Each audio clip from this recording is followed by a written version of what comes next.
우리가 사랑한 음악에는 그 시절을 살았던 사람들의 희로애락이 그대로 담겨 있죠. 대중가요가 시작된 지 100년, 우리는 어떤 노래를 사랑했을까요? 안녕하세요. 노래하는 대중음악 사학자 장유정입니다. 안녕하세요. 하정은입니다. 우리가 지난번에 네. 뜨거운 안녕 부르신 잔일이 선생님 배웠잖아요. 네. 그런데 오늘 모실 분, 네. 잔일이 선생님보다 더 연배가 예. 높으신 분을 예. 이 자리에 모시게 됐습니다. 무려 1925년에 태어나셨는데요. 올해로 100세. 예. 한국의 근현대사를 온몸으로 직접 겪으신 분이자 예. 우리나라 최고령 가수죠. 그야말로 살아있는 전설과도 같은 분일 것 같은데 네. 더 이상 기다리시게 하면 안 되고 빨리 만나봐야 될 것 같습니다. 네, 맞습니다. 오정신 선생님 안녕하세요. 여러분 안녕하세요. 네, 안녕하세요. 와.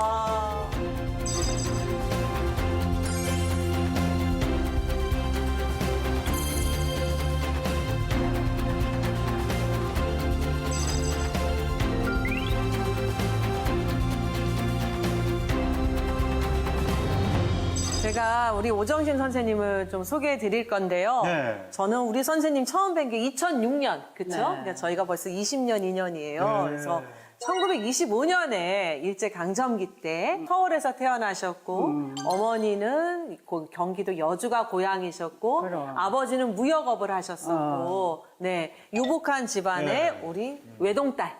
아니에요. 외동딸은 아니세요? 다섯이에요, 딸. 딸 넷에 아들 하나. 그럼 몇째세요? 둘째 딸. 그런데 선생님 10대 때 일본의 그 유명한 소녀 가극단이죠. 네. 다카라스카.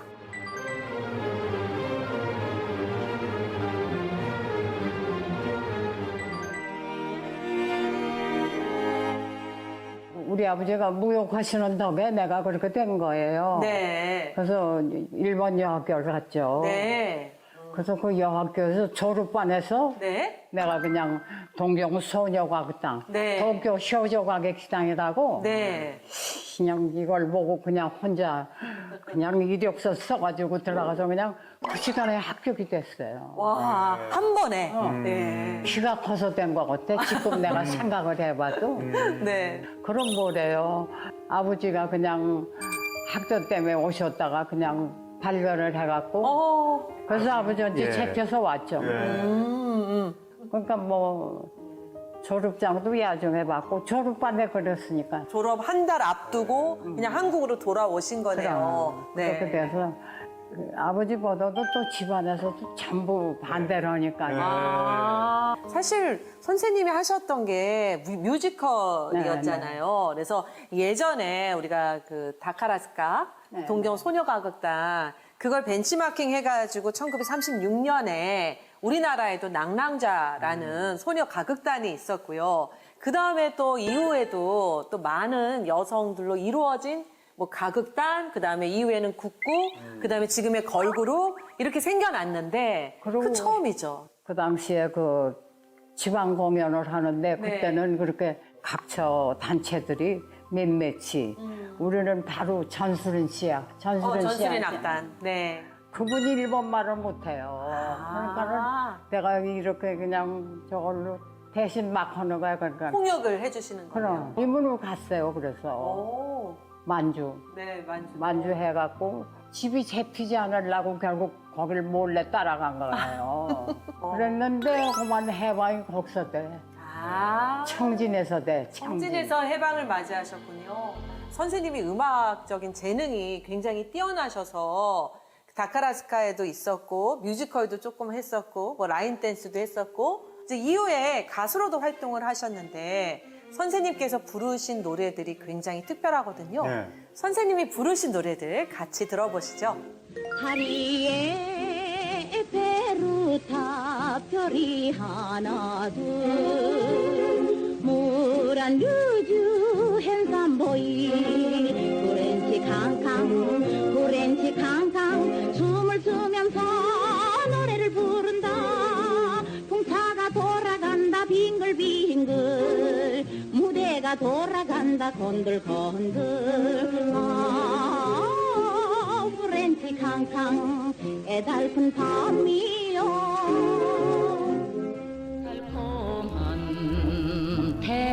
거에 꿈을 꾸며 속삭이든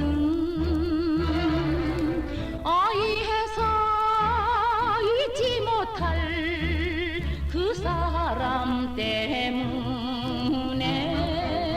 장미색 샨데리아 붉은 술 푸른 술에 이 마음도 그대와 함께 불타오려네.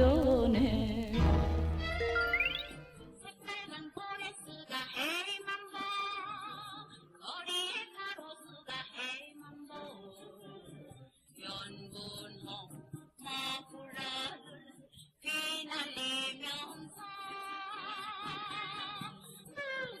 누구를 만나려나 헤이맘보 명랑한 아가씨 첫사랑만 보 와. 이게 하게 돼서 한 게 아니라 단체를 조직하고 내가 네. 하고 뮤지컬을 시작한 거예요. 이것도 난데없이 한복남 씨가 그냥 시공간에 우리가 하는 중에 와서 그냥 돈보따리를 싸가지고 와갖고 날 보고 그냥 이 첫사랑만 보고 네. 프렌치 캉캉을 해달래. 네. 뮤지컬 하는데 돈이 필요하지 않아요. 스폰서는 없고. 그쵸. 그 바람에 멍뚱땅하고 그냥 그렇게 넘어갔어요. 아, 선생님은 대중가요를 부를 생각이 없으셨는데 그 뮤지컬을 하는데 자금이 필요하니까 하신 거거든요. 근데 어떻게 들으셨어요, 평론가님은? 제가 오늘 지금 말을 못 하고 있는데요.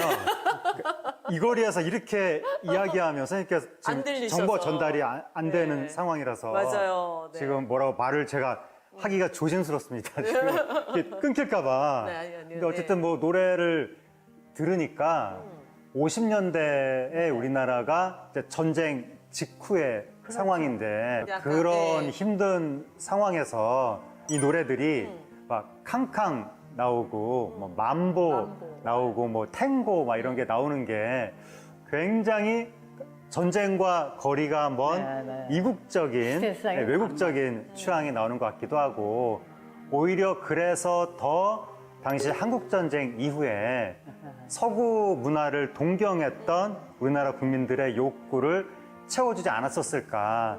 굉장히 사람들한테 이런 노래들이 세련된 새로운 문화로 다가가지 않았을까. 방금 말씀하셨던 것처럼 6.25 전쟁 이후에 우리가 굉장히 많은 서양의 그럼. 문화를 접하면서 다양한 노래들이 들어오고 그래서 노래 속에서도 이국적인 취향이나 이국성을 드러내는 노래들이 굉장히 많이 나왔거든요. 그리고 그럼. 리듬도 많이 들어와서 뭐 나도 맘보, 많이 불렀죠. 그렇죠? 뭐 캉캉 뭐 이런 그럼. 것들이 나올 수 있었는데 선생님 노래에 대한 사람들의 반응은 어땠나요? 반응이 좋았죠. 오. 그렇지만 그건 싫어. 나는 왜 그런지 싫어. 그러니까 선생님 처음부터 뮤지컬이셨어요. 그게 참 이상하게 네. 뭔지 그렇게 나는 그 나이트클럽에서 노래 부르는 게 싫었어요. 난 좀 고집이 시거든. 그걸 알죠. 선생님이 그렇게 고집이 셌기 때문에 그 당시에도 혼자서 그냥 바로 다카라스카로 갔었던 거고, 그렇죠? 음악을 하셨는데 선생님은 가요계, 뭐 뮤지컬계에서도 활동하셨을 뿐만 아니라 1960년대 초반에는 직접 오정신 프로덕션을 설립해서 영화 제작을 시도하셨거든요. 영화. 네, 그래서 우리나라 문화예술계의 산 증인이다 이렇게 말씀드릴 수 네. 있습니다. 네. 그 영화 제작으로 그냥 다 털어먹고. 결론은 예. 영화 제작은 실패의 아이콘입니다. 네, 실패, 그렇죠. 네. 아 근데 지금 중요한 얘기가 아직 안 나왔거든요. 오늘의 주제곡이 무엇인가 이 얘기가 아직 안 나왔거든요. 네. 오늘의 주제곡이 무엇이며 네. 어떤 노래길래 오정진 선생님까지 이렇게 모시게 된 것인지 그게 궁금합니다. 오늘의 주제곡은요, 네. 바로 이 곡인데요. KTV 자료 영상으로 함께 확인해 보시죠.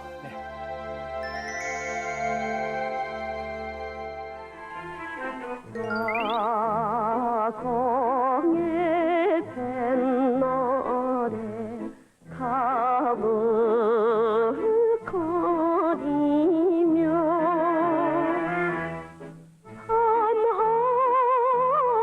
산하서 파도 깊이 숨어들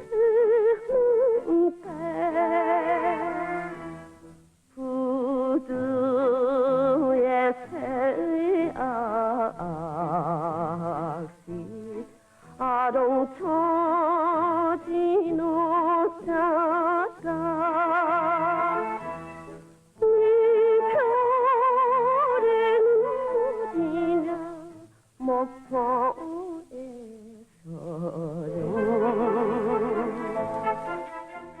1935년 일제강점기 전 국민의 신금을 울리며 지금까지도 불후의 명곡으로 남은 목포의 눈물. 오정심 선생님은요, 이 노래를 작곡한 손목인 선생님의 아내이자 가수 이난영 선생님과도 절친한 사이인데요.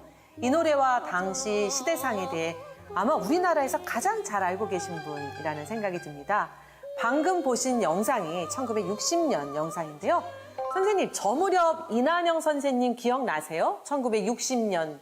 네, 난영 언니야 정말 새카만 선배죠.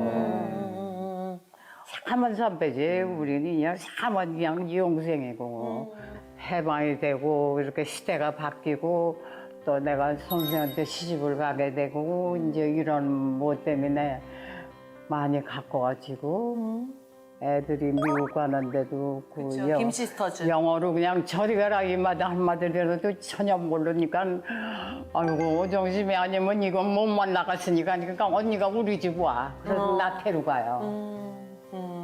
그래서 데려가서 그냥 엉터리라도 영어를 내가 알아들어가갖고 이러고 떠들고 그러고 한 일이 있어. 그렇게 된 거예요.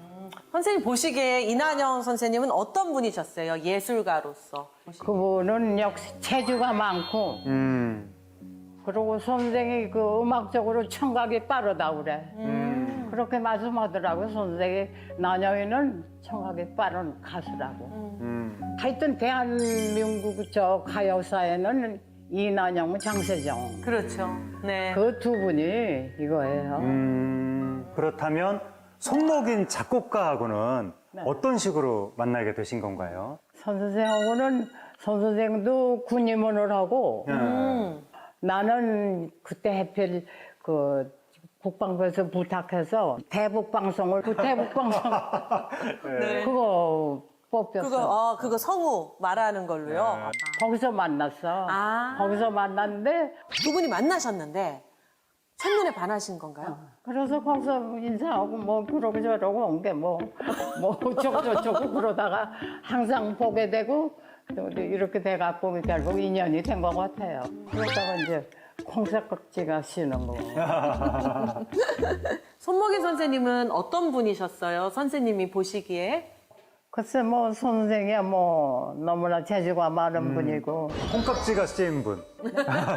선생님께서 콩깍지가 콩깍지. 쓰인 분? 그쵸? 네. 많이 또 나한테 좋아하셨잖아요. 그렇게 잘하세요. 그러니까요. 잘하니까 사랑 안 할 수 없죠. 잘하세요. 그건 그래요. 심지어 또 한국음악저작권협회가 1964년에 나오는데 그러니까 그 단체를 만드신 분도 손목인 선생님이시니까. 왜냐하면 엄청난 위험이 항상 있으시네요. 한국 사람들 불쌍하지 않아요. 저작권 저게 없어서. 그러니까 선생은 그 얘기 나보고 부탁했어.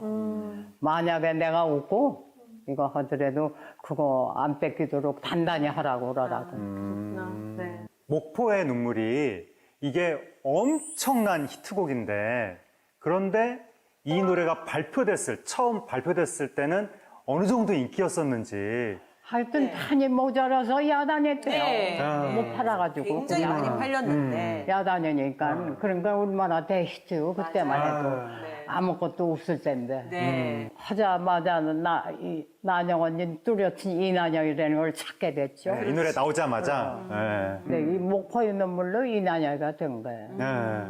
그러니까 결국 이난영이라는 가수를 온 결의 가수, 요즘식으로 얘기하자면 국민 가수 그렇죠. 이렇게 만들어준 데이트곡인 건데 네. 그렇죠. 이 노래가 처음에 어떻게 만들어진 건가요? 그러니까 노래가 태어나게 된 게 일제강점기 그 절정에 이르렀던 1935년인데요. 네. 조선일보사하고 또 OK 레코드사가 공모를 실시합니다. 그러니까 당시 경성, 평양, 개성, 부산, 대구, 목포, 군산, 원산, 함흥, 청진 이렇게 10개 도시를 소재로 한 노랫말을 모집을 했던 거죠. 네. 그래서 당시 목포의 무명 시인이었던 문일석이요. 제1회 향토 노래 현상 공모에서 목포의 사랑이라는 제목으로 응모작 3천여 편 중에서 1등에 당선을 하게 되는데 3,000대 1. 그렇죠. 근데 공모한 노랫말에 곡이 붙어서 이렇게 탄생을 한 겁니다. 그래서 이후 목포의 눈물이라는 제목을 얻게 되면서 정말 전 조선의 민족의 노래가 네, 됐던 그래요. 거죠. 당시에 그런 현상 공모 대회를 조선일보와 더불어서 오케 레코드사가 함께 한 건데 그 정도 현상 공모를 할 정도면 이 회사가 굉장히 큰 회사였던 것 같습니다. 이 우리 가요사에 역시 거기 출신이 제일 많아요. 맞습니다. 네. 당시 1930년대가 콜롬비아, 빅타, 포리돌, 태평, 시에론, 오케. 이렇게 해서 6대 음반 회사라고 불렸고요. 근데 오케이. 네, 맞아요. 네. 특히 1930년대는 레코드의 황금기로 불릴 정도로 요 6대 음반 회사끼리 각축이 좀 벌였던, 각축을 벌였던 그게 오케이. 그런 시기인데요. 특히 오케 레코드는 1932년에 설립된 이후에 급속도로 성장을 해요. 근데 여기서 이 음반 회사가 왜 중요하냐면 대중음악 분야에서 특히나 중요한 음반들을 아주 많이 발표를 했어요. 그래서 여기에 고복수, 뭐 이난영, 장세정, 김혜송, 남인수 이렇게 쟁쟁한 가수들이 악단을 거느리고 순회 공연에 이제 힘을 쏟기도 했었던 거거든요. 오케이가 하여튼 그냥 해방선서부터 뭐 하여튼 대중을 다 준 거야 말하자면 그렇게 그러고들 작품들도 그렇고 곡조도 그렇고 곡조가 얼마나 많아요. 그러니까요. 그럼. 네. 근데 그 오케 레코드하고 신문사가 같이 한 그 현상 공모에서 1등을 한 사람이 문일석 씨인데 문일석 씨는 어떤 분인가요? 문일석이라는 사람은 신인 그냥 학생인데 이 사람 좀 내가 찾아봐야 되겠다고 그러시더라고. 그러더니 유모라고 그래. 유무? 유모래 이름이. 이건 또 새로운 유모라는 그냥 숨바꾼 작사가를 안 하는 거예요. 그 작품을 네. 그랬더니 뭐 하고 자시고 안 하니까 했으면 서 선생이 목포에 있는 뭐 이렇게 됐는데 사용 안 하시겠어요? 사실 이제 제가 문일석에 대해서 정체를 밝히려고 굉장히 오래전부터 문일석을 추적을 했었거든요. 근데 목포 출신의 시인이라는 사실만 전하고 아직까지 그 존재가 정확하게 밝혀지지는 않았었는데요. 그러니까 공모에 1등으로 뭐 당선된 청년이 뭐 20살 와세다 대학생이다 뭐 이런 소문만 돌았던 거죠. 근데 노래를 찾아보면 몇 곡이 있어요. 그러니까 뭐 예를 들면은 뭐 홍등야화, 사나이 걷는 길, 목포의 추억 이런 노래들이 다 문일석 작사한 곡이거든요. 그러니까 대여섯 곡은 있는 건데요. 근데 아마도 그 이난영의 오빠죠, 이봉용. 이분과 어떤 동양이면서 같이 친구이기도 하고요. 네. 그래서 손목인 선생님의 회고록에 그런 내용이 나오거든요. 그러니까 이봉용과 동양직이다. 그리고 문일석 씨가 문예 운동가로도 활동을 했었고 또 향수의 뭐 휘파람 뭐 이런 노랫말도 지었었고 근데 이분에 대해서 아직도 밝혀지지가 않았으니 참 어떻게 된 건가 싶기도 하죠. 네. 그러니까 좀 뭔가 미스터리가 있는데 맞아요. 네. 그러한 무명 시인의 가사에 어떻게 대작곡가 손목인 작곡가가 곡을 딱 붙이게 되고 이난영 씨가 그 노래를 부르게 됐는지 그 사연도 궁금합니다. 선생이 이제 타양살이로 너무너무 히트돼서 야단 났거든. 그 타양살이. 선생 얘기예요. 네. 그러니까 오케 사장이 그냥 선생한테 전화가 온 거래. 그래서 목포에 눈물 이런 게 생겼다고 그러면서 그러니까 이제 만나게 된 거지. 그래갖고 이걸로 곡조 좀 붙이시라고 이게 신춘문예 작품이라고 그러니까 선생도 기분이 좋더래요. 당선된 거라고 그러니까 그럼 해보겠습니다. 그러고 한 거래. 그럼 그래갖고 이제 가수는 이난영. 그래서 되게 절묘했던 게 목포의 눈물인데 목포 출신의 이난영이 노래를 하면서 좀 더 절절하게 노래가 들어간 것이 아닐까라는 생각이 들어요. 음악적으로는 정말 가장 우리가 초기에 트로트의 전형을 갖고 있거든요. 뭐 이박자, 단조, 오음계. 그래서 그걸 사용했던 정말 전형적인 초기 트로트가 목포의 눈물이다. 이렇게 얘기를 할 수 있죠. 근데 손목희 선생님은 이후에도 뭐 고복수의 짝사랑, 그다음에 또 이제 광복 이후에는 아빠의 청춘, 네. 뭐 아빠의 청춘 이런 노래들이 모두 손목희 선생님의 곡이잖아요. 항상 확실히 재주가 있는 분이에요. 작곡만 생각하셨죠? 손목인 선생님이 항상 연구하고 매일 음악 만드시고 그렇죠? 그럼요. 그러니까 네. 그거 외에는 뭐 그거 외에는 없어요. 어떻게 보면은 당시로서는 그 아직까지도 정체가 불분명한 무명 시인 문일석의 가사에 떠오르는 그 신진 작곡가 손목인의 곡을 붙인 이 노래는요.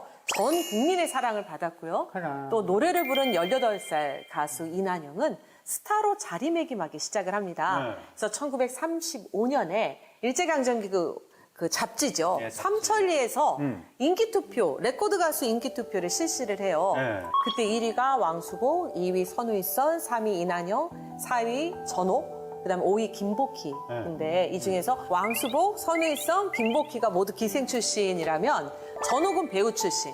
그다음 이 사이에 직업 가수 이난영이 들어간 거죠. 지금은 당연히 직업 가수 그런 분들이 많지만 과거에는 그런 분들이 많지 않고 전혀 다르죠. 뭐 기생 출신이라던가 누가 직업으로 생각해요. 네. 지금하고는 너무 다르죠. 네. 사실 1980년대 후반에 제가 가수한다고 할 때도 우리 부모님이 말렸거든요. 그렇죠. 왜 딴따라를 하냐. 그러니까 저 때는 더 했어요. 네. 누가 어떻게 여염쯤 있는 여자가 마이크를 대고 노래를 하냐. 그러니까 가수를 한다라는 생각을 못 했던 거예요. 그러니까 기생들이 처음에 네. 우리가 이제 마이크를 잡고 노래를 했었고 그다음에 대중가요는 배우 출신들이 주로 또 노래를 하다가 1930년대 중반에 기생들이 대중가요계로 옵니다. 그래서 그분들이 또 노래를 하다가 이제 이난영 이때부터는 네, 네. 직업 가수가 등장을 네. 하게 되는 거죠. 정식으로 오디션도 보고 뭐 그런 것들을 네. 거쳐서 직업으로 삼는 가수들이 등장을 하게 되는 거예요. 이난영 씨가 우리나라 직업 가수의 선구자격인 그렇죠. 네, 것이죠. 초기에 위치하고 있는 네. 거죠. 성공한. 네.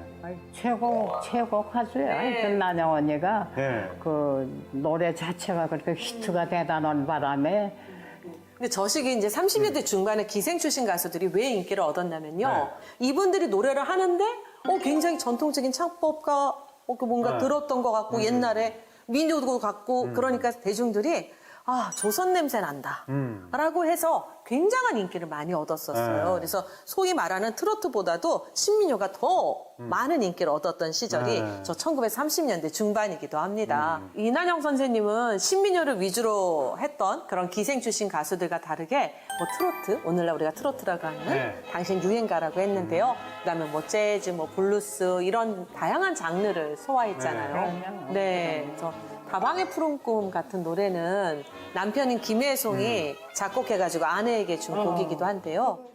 내뿜는 담배 연기 끝에 희미한 옛 추억이 불린다.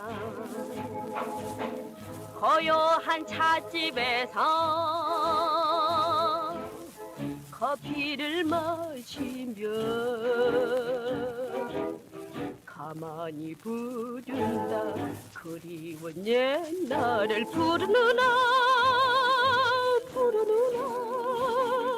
흘러간 꿈은 찾을 길 없어 연기를 따라 헤매는 마음. 사랑은 가고 추억은 슬퍼 블루스에 나는 운다. 내 뿜는 담배 연기 끝에 희미한 옛 추억이 불린다. 또 항구의 붉은 소매 같은 노래는 스케 창법이 중간에 등장을 해요. 그 누가 버리고 간 한 송이 붉은 장미 해저문 항구 빛나지는 아스팔트 꽃잎을 밟고 가는 요코하마 아가씨는 나르니 난데게 그 누구를 찾아가나 안타까운 새빨간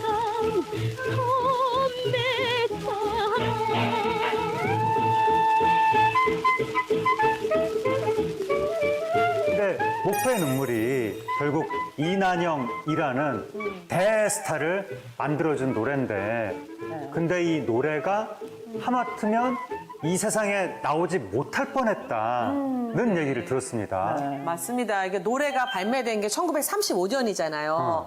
그 전까지 대중음악의 중요성을 크게 인식을 못하다가 황성예터, 우리가 당시 황성의 적이라는 네. 그 노래가 나오고 나서 너무나 큰 인기를 네. 얻으니까 대중음악의 중요성을 일제가 안 되겠는데? 위험한데? 이런 생각을 한 거예요. 그래서 1933년부터 네. 추금기 레코드 취체 규칙을 통해서 검열을 시작하거든요. 검열. 네, 그래서 치안방해, 네. 풍기괴란 뭐 이런 식으로 해서 만약에 그 치안방해가 바로 민족적인 내용이 담기거나 하면 검열해서 딱 걸리는 거죠. 그래서 반야월 선생님 생전에 이야기해 주시는데요. 가사를 이렇게 보내잖아요. 그럼 정말 빨간 줄이 쫙쫙 그어져서 왔대요. 검열에 걸려서. 그래서 예를 들어서 민족의식을 고취하거나 항일정서를 뭐 담았다거나 그런 노래들은 금지되고 또 이미 발매된 음반이 또 압수되기도 하고 그랬던 거죠.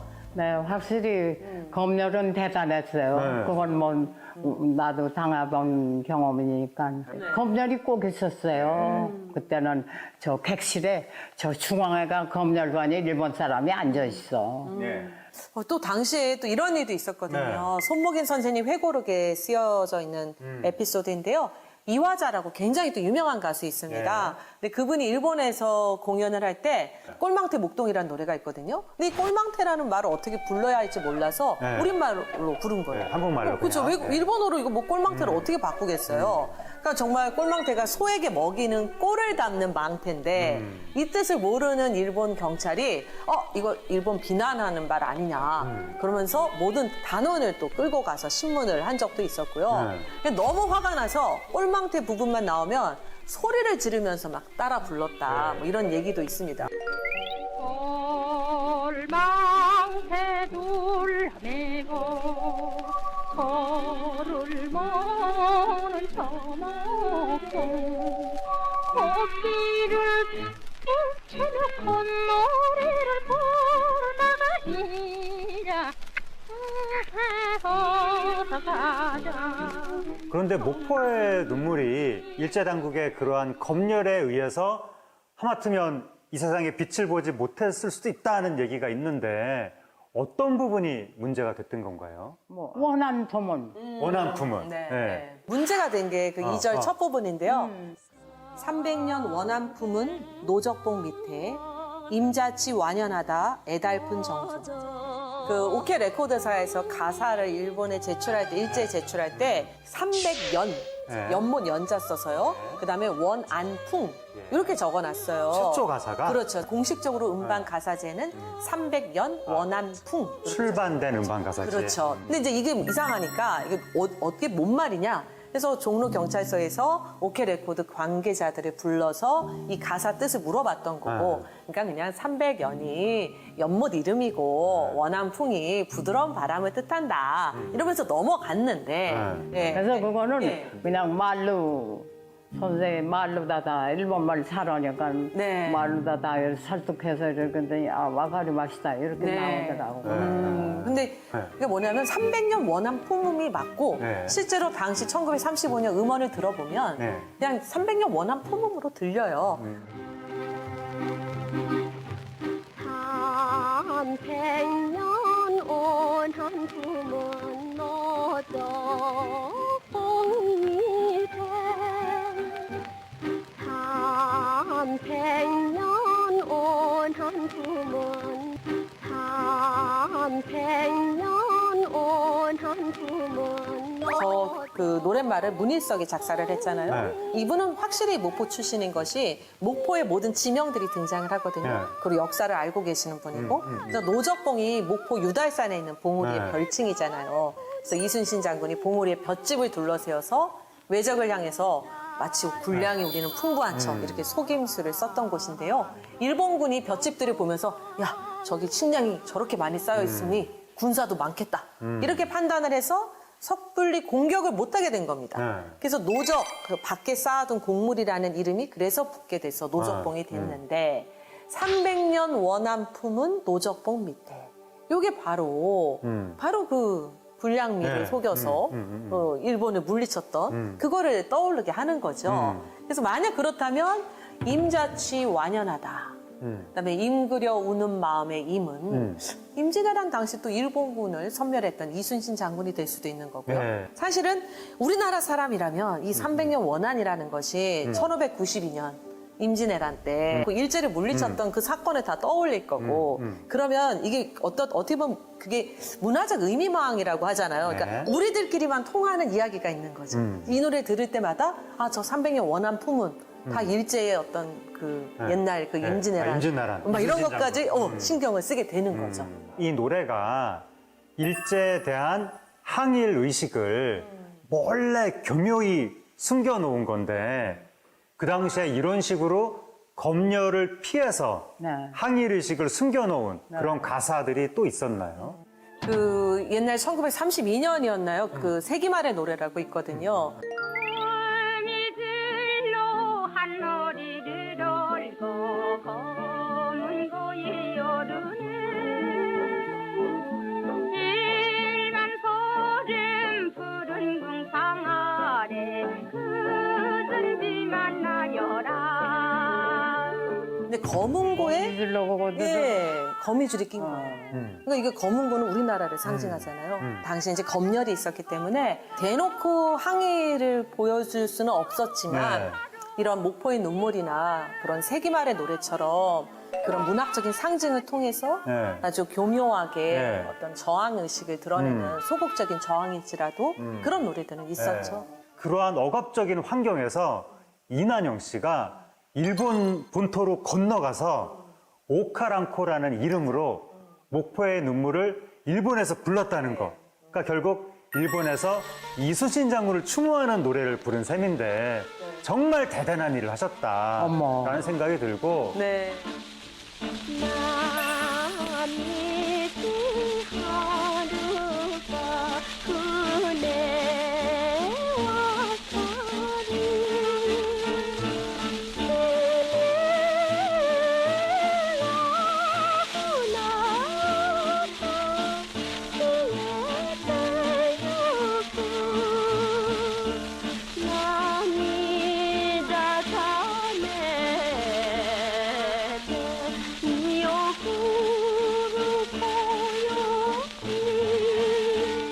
목포의 청년 시인 문일석이 그렇게 가사 속에 어떻게 해서라도 항일의식을 담고 싶었던 그 마음이 이해가 되는 부분이 있거든요. 왜냐하면 목포라는 지역의 특수성이 있는데 여기가 그 당시에 일제 시기에 인구가 6만 명 정도 되는 상업도시였는데 굉장한 대도시였던 거예요. 그게. 그렇죠. 그러니까 일제시대 때 우리나라 전국 6대 도시 중에 하나일 정도로 엄청난 대도시였다고 합니다. 그런데 목포가 아픔이 있는 거예요. 일반적인 대도시하고는 조금 다른 거예요. 그쵸. 그 특수성이 뭐냐면 똑같은 항구지만 부산의 경우에는 일본에서 물자와 사람들이 들어오는 창구의 역할을 했는데 목포는 한국의 물산이 나가는 출구의 역할을 한 거예요. 그러니까 일본으로 공출을 갔던 거죠. 그러니까 목포 사람들은 아우 저게 다 조선 사람 건데 우리가 일본인한테 뺏기고 있다는 걸 항상 눈으로 보면서 살았기 때문에 더 항일의식이 크지 않았겠는가. 그리고 이제 부산 같은 경우에는 일본인 비중이 한 25% 될 정도로 많으면서 조선인과 일본인이 서로 익숙해진 측면도 있는데 목포 같은 경우에는 일본인 거주지역, 조선인 거주지역 딱 분리가 되면서 확연히 조선인들은 뭔가 우리는 뺏기기만 한다. 이런 느낌이 드는 것이고 당시에 목포에 얼마나 많은 물품들이 막 쌓였는지 거기에 쌀, 소금, 목화, 김도 쓰였다고 합니다. 근데 김은 까만색이고 목화, 쌀, 소금 하얀색이잖아요. 그래서 목포를 보고 사람들이 이륵 삼백의 도시다. 이런 말을 했다고 합니다. 근데 그 이륵 삼백의 우리 물산들을 일본으로 다 뺏기는 그런 애달픈 출구의 역할을 목포가 했던 거죠. 네. 바로 그러한 일제 감정기 목포의 분위기를 짐작하게 해주는 기사들이 있거든요. 이게 1930년 조선일보 기사인데 혼란을 극한 목포 경제계. 전남 목포는 상업도시인이 많지 가을이 돌아오면 각처에서 들어온 미곡과 면화의 집산이 풍부하다는 것은 일반이 다 아는 바거니와 금년은 작년 이때에 비하면 미곡과 면화의 출하도 그렇게 많지 않을 뿐 아니라 얼마씩 매매된다 하여도 시세는 어떻게 폭락되었는지 작년에 반값도 못 되므로 매매 시장은 더욱 한산하여 있지만 기타 일용 잡화품과 전매품 등은 여전히 내리지를 않고 있으니 경제적 파멸에서 궁극으로 몰려가는 조선인의 생활은 더욱 절망의 구렁으로 끌려 들어가게 된다. 이렇게 표현이 되어 있습니다. 그리고 1938년 동아일보 기사에는 목포에서 집산되는 전남 특산품이라는 제목으로 목포항에서 출하되는 전남 상품은 최근 조선대 제3국에 수출되는 무역액이 연 300만 원에 달하여 협의한 결과 일본 내지에 이출하지 않고 직접 목포에서 수출 수옥만 밟아 제3국 만주, 진화, 관동 방면으로 수출하기로 되었다고 한다라고 되어 있고 38년 동아일보 기사 목포 상반기 무역 일약 4천만 원이란 제목의 기사에는 목포항 소화 13년도 상반기 무역액은 개항 이래 신기록으로 1월 2강 2월까지 무역액 3,937만 7,017원을 돌파했다. 이렇게 나와 있습니다. 그러니까 목포에서 일부는 저기 만주나 중국으로 직접 수출도 했지만 대부분은 일본으로 이제 공출이 되는 가운데 목포, 호남에서 우리 농민들이 직접 만든 상품은 점점 가격이 내려가고 근데 일본에서 들여오는 뭐 공산품이나 전매품은 가격이 내려가지 않고 그래서 조선 백성은 점점 가난해지는 그렇죠. 그러한 살풍경이 이런 기사에 표현이 된 것 같습니다. 그러니까 앉은 자리에서 우리가 다 읽어낸 어떤 곡식이나 뭐 네. 곡물이나 이런 것들이 일본에 뺏기는 헐값에. 걸, 헐값에 뺏기는 걸 보는 거잖아요. 그렇습니다. 그러니까 굉장히 괴로웠을 것 같은데 그 애절한 한해 정서가 계속되어서인지 목포에 관한 노래에도 그 부산을 소재로 한 노래만큼이나 굉장히 다양하죠. 네, 그래서 이미자의 유달사나 말해다오. 님들은 어디 갔나 다 어디 갔나 유달산 말해도 말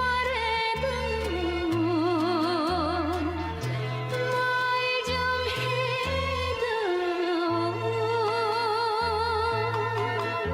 해다오 뭐 조미미의 목포 연락선. 갈매기 동백꽃에 얼룩진 선정을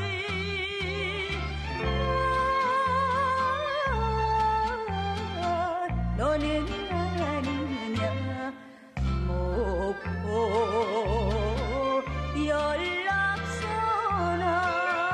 연락선아 남진의 목포의 연가. 사막도 동백꽃은 누굴 위해 피었는가 무정트라 모래 위에 새긴 사연을 내달고 우는구나 목포항 아가씨가 창가에서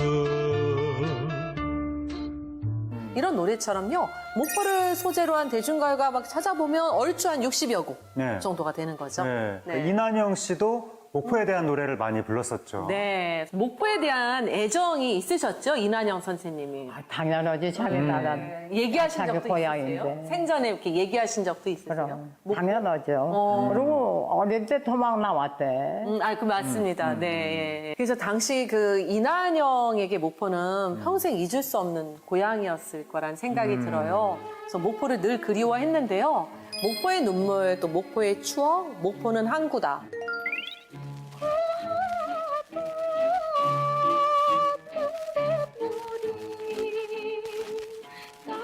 깜빡이는 손창에서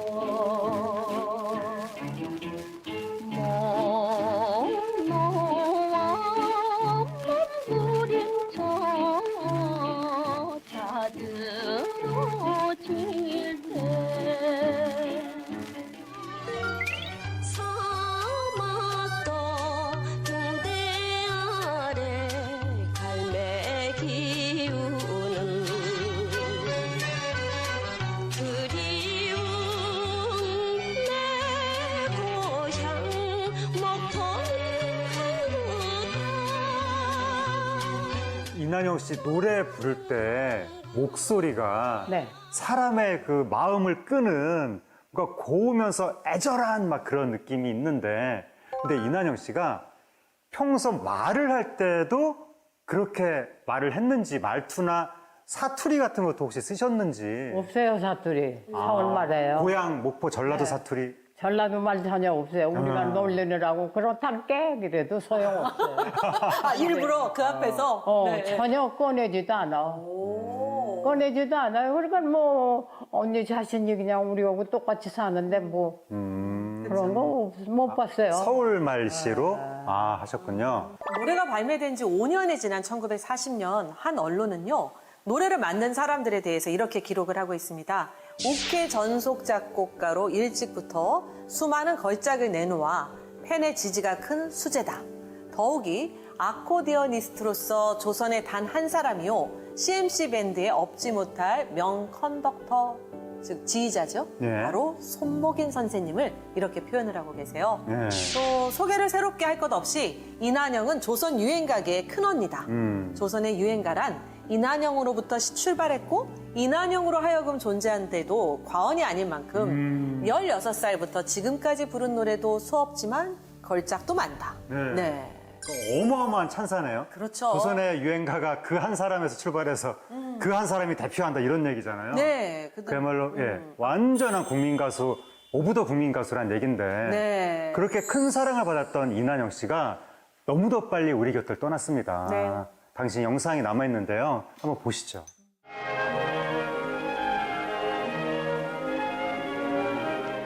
이난영 선생님 영결식. 눈물로 이름난 왕년의 가수 이난영 여사가 4월 11일 세상을 떠났는데 영결식은 4월 15일 한국연예협회장으로 거행됐습니다. 아들들. 이날 미국에 건너가 공연하고 있는 김보이스 막내가 신카나리아. 가수는 네. 어머니의 장례식에 참석하지 못했으며 고인은 이미 가고 없지만은 고인의 생소한 목소리는 우리와 함께 영원히 남아있을 것입니다. 이난영 선생님 돌아가셨을 때 그 마지막 정리를 손목인 선생님하고 선생님이 도와주신 걸로 알고 있거든요. 전화를 우리가 아침 식사상에 딱 갖다 놨는데 영조가 우리 집에다 전화를 온 거야. 뭐? 엄마가 이렇게 돌아가셨다고. 그래, 알았어. 그럼 지금 내가 금방 갈게. 가서 이제 그때부터 초상 치르는 거. 그거 선생님 나서서 다 해줬어. 원도 없게 해줬어. 난영 언니 죽을 때만 해도 경제가 그다지 좋지 못할 때거든요. 그러니까는 별로였는데 선생님이 돈 많이 내놨죠. 네. 그거 하는 거에 또 많이 받아도 오고 선생님. 네. 그렇게 해서 하긴 잘했어요. 네. 이 목포의 눈물이요. 이제 정말 오랜 동안 많은 사랑을 받았잖아요. 지금까지 그 네. 잊히지 않는 시대의 명곡이 된 이유를 네. 하평론가님께서 정리를 한번 해주시죠. 모든 명곡들의 공통점이 있죠. 네. 좋다. 그렇죠. 노래가 좋으니까 명곡이 되는 거고. 네. 그러니까 제가 1980년대에도 이 노래를 사람들이 불렀어요. 맞아요. 나온 지 반세기가 된 노래를 좋아서 부르는 거거든요. 그만큼 이 노래가 듣기에도 좋고 부르기에도 좋으니까 계속해서 전 국민의 애창곡이 됐던 거고 그렇게 좋은 노래를 이난영 씨가 부르니까 수많은 한국인들을 울리고 그 위로를 해줬던 바로 이난영 씨의 가창, 그 애달픈 곡조에 흐느끼는 듯한 창법 이런 걸로 이 노래를 부르니까 이 노래의 그 정조가 더 증폭이 되면서 많은 사람들한테 깊이 이제 다가간 것 같고 더군다나 일제시대 때 이게 이 안에 항일의식이 담겨있다라는 게 소문이 퍼지면서 더더욱이나 이게 민족적인 히트곡으로 자리를 잡은 것 같습니다. 네. 정말 목포의 눈물이 단순한 목포의 노래가 아니라 그게 이제 민족의 노래로 많은 사람들에게 위로와 또 희망을 주었던 노래라는 생각이 드는데요. 이런 목포의 눈물과 같은 노래 덕분에 우리가 이 굳건하게 이 역사를 지키면서 오늘날에 이른 것이 아닌가 네, 그런 생각을 합니다. 네. 선생님 이렇게 어려운 자리 나와주셔서 감사하고요. 네. 선생님이 역사에 어떻게 보면 산 증인이시잖아요. 네. 우리 방송에서 최고령 네, 네. 기록 딱. 네. 네, 그쵸? 딱. 그렇죠. 네, 최고령으로 예. 기록을 하셨습니다. 네, 정말 감사합니다. 아유. 네. 시대가 사랑한 음악의 희로애락이 담겨 있습니다. 우리가 사랑한 가요로 보는 근현대사 시절연가 세기를 넘어 기억될 또 다른 이야기로 다음 이 시간에 찾아뵙겠습니다. 감사합니다. 감사합니다. 모도는 이미면 이 마음도 보낼 곳은 항구에 맺는 졸개 목포에 살아